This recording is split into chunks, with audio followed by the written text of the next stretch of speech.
السلام عليكم ورحمة الله وبركاته. كلانتي wanaagsan asxaabay meel kasto naga daawanaysan. waxaanu soo gaarnay xilligaanu channelkeena qisooyinka Nadaara laba idinkaga soo gudbinaynay qisadeena toddobaadkan. haddaba qisadan toddobaadkan waa runtii qiso aad cajiib ah.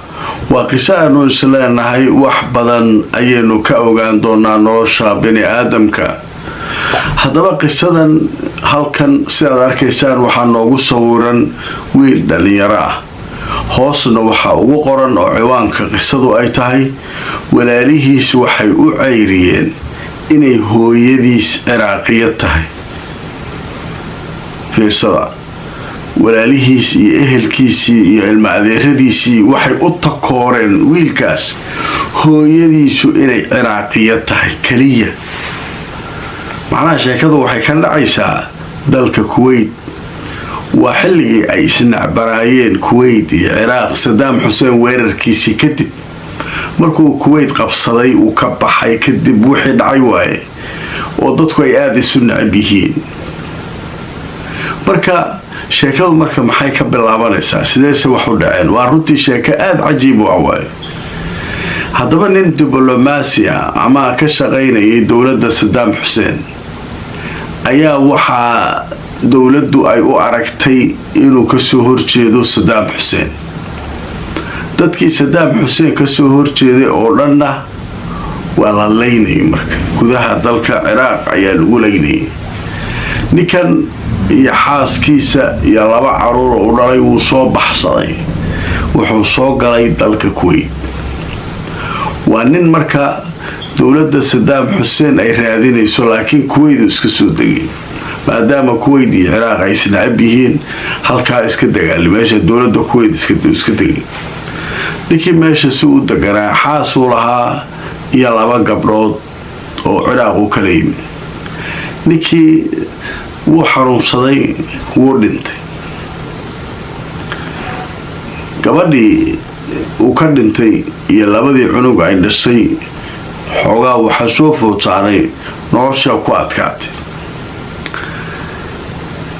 laakiin ilaahay mahadii waxay heleen kaalmo.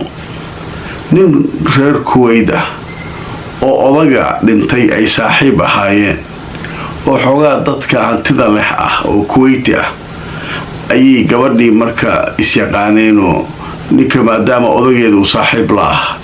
marxaladda ay ku jiraan u sheegtay wixii uu sheegtay. ninkii marka wuu caawiyey. ninkii marka wuxuu ka helay gabadha kartideeda. maaragtay gabdhaha Kuwaitiyiinta waa si ay tacbaan u yihiin alle manaqaan anag laakiin gabdhaha Ciraaqiyiinta waa kuwa adagoo qatara waaye. marka ninkan wuxuu shirinoo gabadhan armay wiil kartile oo cajiiba ku dhashaa. kuwan Kuwaitiyiinta waaba kuwa tabcaan ah ay kuway dhaleen. marka wiilal iyo gabdho kale leeyahay 4 wiil iyo 2 gabdhood oo kale islaan kale weyn oo Kuwaitiyada u qabaa ninkii marka naagtii Ciraaqiyada ahayd iska maskiinta ahayd oo ninkii ka dhintay siyaasiga ahaa ayuu wuxuu ka dalbaday guur. haddii ninka naagta ma ayada diidaysaa, marka naagta dhibaata iskaga jirtaa mugti. okay tiri waayahay bas. ninka marka naagtii iska guursaday.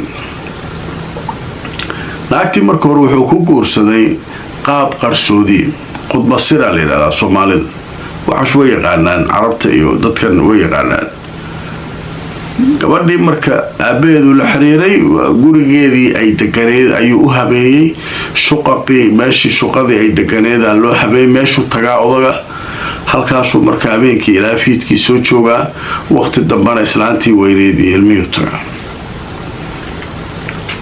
yowm min al ayaam islaantii uuraa kusoo baxay. wax dhiba ma loo yiri. uurkaaga anaaba sababta aan kuu guursadayba waxay ahayd kartidaada iyo sida aad u shaqaysanayso, sida ilmahaan u korsanayso. markaan arkay baabaan waxaan go'aansaday niyow gabadhan ma hal iyo laba iyo wixii aad ka heli karto baa kiish si ay ilmo kartile kugu dhasho. ilmihii kaleo islaanta kale Kuwaitiga u dhashay dee kuwa lacalaco tacbaan oo bannaanka taagtaagan oo waxbarasho aan rabin oo iska kibir ku soo koray. ninkii marka ilaahay amarkiis wiil u dhashay wiil marka dhashay ninkii de marka reerkiisii u sheegay islaantii weyneed iyo caruurtiisii iyo nimankii asaga adeerada wiilasha adeerada uu ahaa wuxuu yiri islaantan ciraaqiyada ah wiilka ay dhashay anaa ka dhalay anaa iska leh wiilkaas sharciga uu soo sameeyay waxa dhan uu soo sameeyay islaantu way xaraaqday islaantii weyneed sidee u guursan kartaa naag ciraaqiyada marka ciraaqduna filinkeedaasu Kuwait markaa waa laga nacab yahay ciraaqi waa qofka deelera waa dadkii naqabsaday waa dadkii maartay wadankeena ku soo duulay waxa ka dhaadhacsan dadka hatta maxaakiimta iyo meelaha cadaalad fiican hatta ka meelaysa hada ciraaqi tahay oo dadku dhan ciraaqa iska nacab lagu leeyahay waa wax bini aadamka wax kasta ku arkaysaa gabadhii markaa ninkii markuu sheegay wiilkii sharciyadiisii iyo dhalashadiisii wixiisa u sameeyay muddo kadib waxyar kadib ninkii uu dhintayba ninkii Kuwaitiga noloshii marka gabadhii ciraaqiyada ayadoo labada gabdhood haysatay agoonta ahayd wiil kale ugu sii darsooma haddana laba nin ay maraysaa ka dhimatay nimankii marka wiilal waaweyn u dhalay odaga way u yimaadeen waxay ku yiraahdeen dhageyso wiilkaaga yarka ah haddii afaaraheena uu soo geliso wadanka ka masaafurineen ciraaqiyad xun baa tahay wiilkan iyo afaaraheena iyo waxba ma isku soo xiri kartid waa ka tanaasulay dhaxalkii maartay waxa kan iyo aabahay dhaxalkiisa maadaama ninka naagta uu qabo markuu dhinto isagu naagta waxbay dhaxlaysaa marka wixii oo dhan waa ka tanaasulna waxa adiga waxba lagu sameeyay gabadhii waa la handaday gabadhiina marka way baqaysaayo Saddam Hussein kii baas iyo qoladii meesha joogtay waxay isleeyihiin gabdhahan hadaa la tagto ama dhibaatee aabahu dartiisa oo Saddam ku kacsanaa ama loo dhibaateeya waxaa isleeyahay waxay tir wara dhageyst war waxa ay ka rabna male ma iska kaaraday kartaa ha wiilkayga afaarihiina ma soo galay ana wiilkayga korsanaya ee nimayahow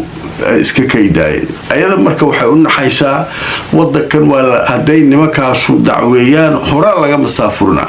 hadii la masaafuray marka gabdhihii kale agoonta ayadoo ninkii Saddam ay sinacbaraayeen u dhalay haday meesha geyso wixii la rabaa lagu sameeyaa marka waa gabadhi marka la feedo u baqat gabadhi marka iska shaqaysataa ilmi kursi bilow marka waxa jira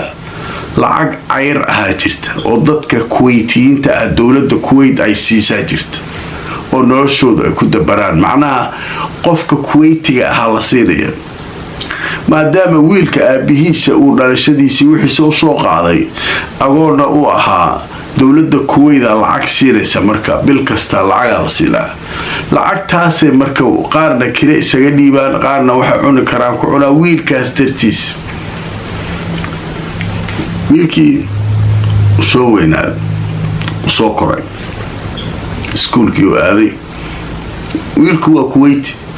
laakiin maxaa lagu haystaa hooyadiisa Kuwaitiyada ee hooyadiisa Ciraaqiyada waa la go'doomiyay ilma adeer ma yaqaan kuwii aabihiisa dhalay ma yaqaan wuxuu yaqaan mal adduunka wuxuu ka yaqaan hooyadiisa Ciraaqiyada iyo labada gabdhood ay dhashay oo Ciraaqiyiinta uu ka yaqaan ehel kale iyo qaraabo kale ma yaqaan islaantuna cidna ma barino waa la handaday oo waxay istir marka yeesha gabdhahan ka salfan hawshiisa u socotay wiilkii waxbarasho soo wada 18 sano soo gaan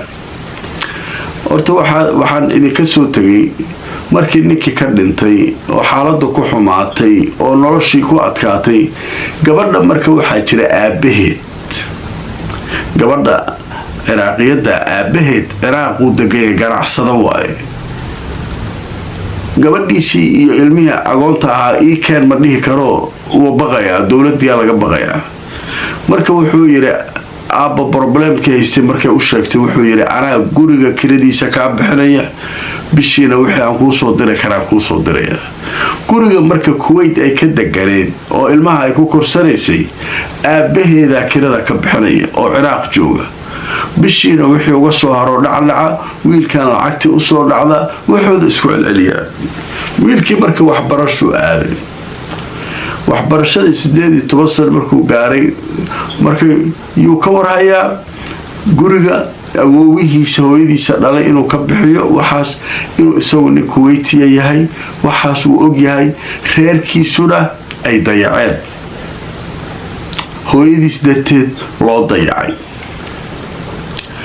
ninka marka waxaa ka go'an allay lehe meel iska soo saar nin raga oo wax bartay noqo. awlu marka odagii dhintay Allah u naxariistay aabiisa islaanta Ciraaqiyada inta arko wuxuu yiri islaantan wiil ama laba wax ka gaarsi ilmaha ku dhashay kartile Ciraaqiyadu naagoodu marka la leeyahay waa kartile marka waa kaas. marka wiilkii marka waxaa ka go'an inuu meel iska soo saaro nin raga noqdo. waxbarashadiisa watay 18 sano markuu soo gaaray maawadiisu la tashaday wuxuu yiri inaan shaqeeyaan rabaa. waxay tiri marka jaamacadii iyo hawlihii iyo waxba ku dhiman wali ma dhamayne maxaa ku shaqeynaysaa ma yiri wallahi al-cadiim inaan qayb ka qaato waa guriga hawlihiisa awoowe wax kasta ku dhici kara. ninka shaqo wuxuu raadinayaa marka waqti u saamaxaysa waxna baran karo waqtina shaqeyn karo. habeenkii marka wuxuu u yimid qolooyin shaqo raadiyay qolo company oo reer Kuwait oo qudaarta iyo waxa kan habeenkii kala qaybiya ayuu u tagay. waxay yiraahdeen marka waxaan ka dhigaynaa security nin oo ilaaliya dadka alaabta kala guraya iyo waxan iyo Hindidan iyo Pakistaaniyiintan iyo waxan iyo alaabta noo waardiyay nooga qor 2 saac bada shaqeynaysa afarta aroornimo ama 10 saac habeenkii ay maanaysaa subaxii 12 kar waa ka baxaysaa ama 6 waa ka baxaysaa shaqada 2 saac ilaa 3 saac maad shaqeynaysaa. markuu shaqada ka baxo guriga tagaa wuu qubaystaa kadibna jaamacadihiisa waxbarashadiisa shaqadii ugu fiicneed uu helo waa marka habeenkii waqtina wuu shaqaystaa waqtina wuu seexdaa subaxina waxbuu bartaa.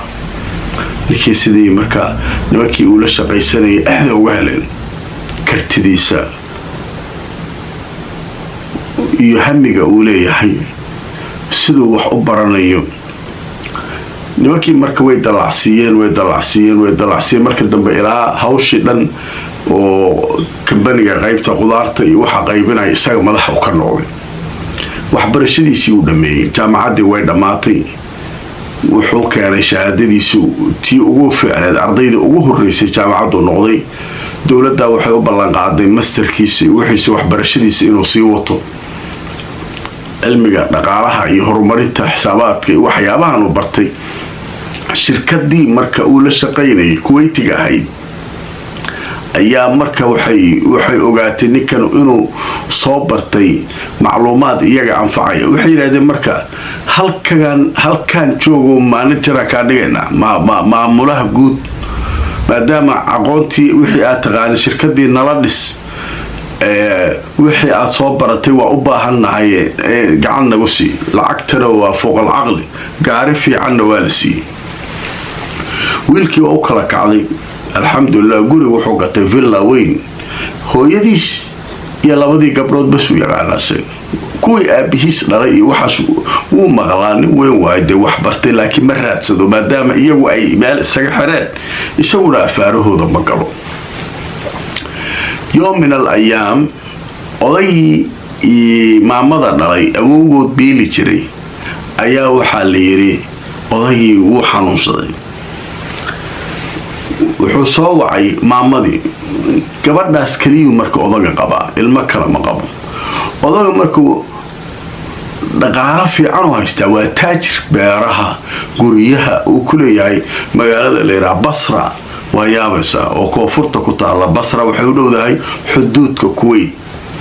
بصرة وحوكية دادكا لغا يقان سفي عنو قدية oday markuu dardaarmo wuxuu yiri hantidayda kugu qoray adiga iyo il arurtaada isdabara aabba waa mahadsantahay tiri gabadhu de waa gabar kartile horaadi kugu sheegay lacagteedii iyo waxaydii isku soo dubaridatay waxaydii soo wareejisatay kuweyd loo keenay alaabaheedii loo soo gaday wiilkeedii u dhiibtay lacagta wiilku de waxay og tahay inuu wiil kartile yahay meel iska soo saarayo wiilkii marka lacagtii loo keenay wuu farxay kambani weyn u qoray oo sameeyey kambanigii wuxuu ku qoray asaga labada gabdhood iyo hooyadiis hooyadii marka waxay tiri way ugu qortay maxaa u samaysay kambanigan adiga inaad ku shaqaysato qorto annaga de adigaan ku daba socona mayu dhahay wax kastaa dhici kara adduunka hantidan aabbahay ma laha adi aabbaha u leey annagana waa wada leenahay awow annaga dhanuna siiyey aniga marka waxaan idiin ahay shaqaalay waan idiin shaqaynayaa shaqada aan garanayaa waa idinkugu shaqaynayaa kambaniga waa wada leenahay gabdhihii way weynaadeen kambanigii wuu bulaalay mid walba meelay qabsatay ninkan wuxuu yidhi wallay ka tahay inaanan guursanayn gabar reer Kuwait gabaraa Ciraaq looga keenay oo maartay maasha Allah qurux badan gabadhii u keensaday gabadhii u guursaday ninkii marka nolol wuxuu galay aad u sareysa maalin maalmaha ka mid marka islaantii cunug u dhashay cunug markay u dhashay isbitaal weyn u tagay oo isbitaalkii isagoo marka isbitaalka banaankiisa taagan ayaa marka waxaa murmahaya nin meesha taagan iyo nin kale oo isbitaalka maamulkiisa ka mid ah waxbay ku murmayaan ninka marka uu soo degay uu kala qabtay oo wuxuu yiri maxaa la isku haystaa wuxuu yiri ninkan isbitaalkan waa private iyo mid dawladda iyo mid gaar loo leeyahay shirkada iska leeyahay midkan marka wuxuu keensaday xaaskiisii dhaqaalihii iyo wixii lagu daweeyay qaybo badan oo kamid ah iyo dafiraya lacag ma haysto la soo taagay marka gabadhana ilmaha lagu qalayo saan waayo kan waayo waxa soo dhaay marka wuxuu yiri xukuumadan ka dalbanaya lacag si ay ii caawiso marka suga anagu de masuul karo xukuumad maxaa laga galay marka hore haduu xukuumad iyo lacag u sanaysan isbitaalada dawladda maagaysto muxuu anaga noo keenay marka murunkii ninkii uu ku soo baxay ninka magacaawiye Salim Mohammed Albi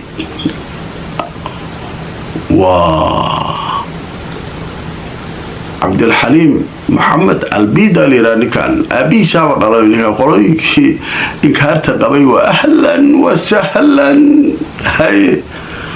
هذيك ما قاعد وعلي سالم البيد أوكي أنا ميقرن أسوي كسر لا بابور كلا وطو ينرش كم وقت عبد الحليم ويابس الدواوين كويدي سعرانة تايو أي رعدير يقول ما تأفكي تاجي إلهي أمريكيس لكاو حور ليش ما قال عجا كل لا إنتاس جاء والله صباحي وقرأ وسي لكي وبحي مرك العكتي سوالسي كانوا ويا ركالو بروبلم كلام ما كويستوير أو رجالا ما إيش يقول واحد بروبلم ما وين كان هو ليسكم الشيء مركز وحول حوجا ويجي تتبلتا كم واساس جاء وقرأ العك في عرو وقرأ وسي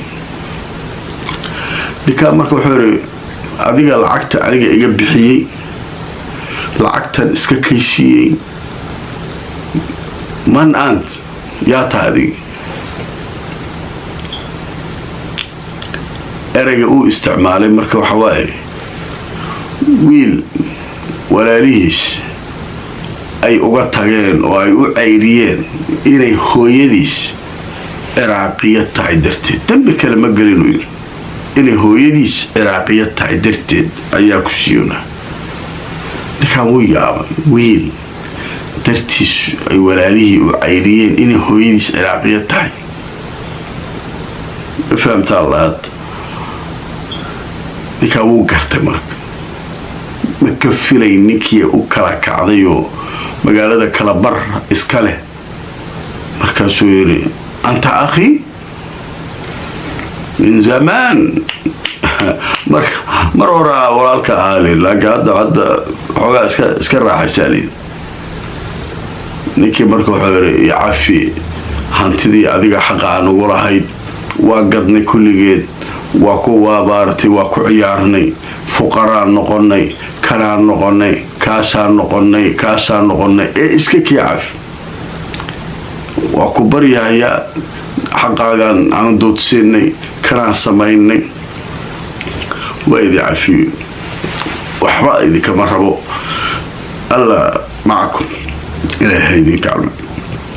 مركز كذا سداسي مركا صورة بحضي ويلكاد اللي يرى هو يديس إني خير كاستحي درتيس أي أساس لوكا المعذير هذي واترين ولا ليه سواترين كور أدوك وحش ويترين وقال ما ليس كترين وعيرت تتساس تتكون عبو إلهي أنك بقعي هذا ويلكاس مسكين كهانتديسي وعلى رعي وحي أبيسو كرنحل أيقا قاطي ما تلاكسه إلهي مالكلو كسي أصيغي واكس إيقي بريي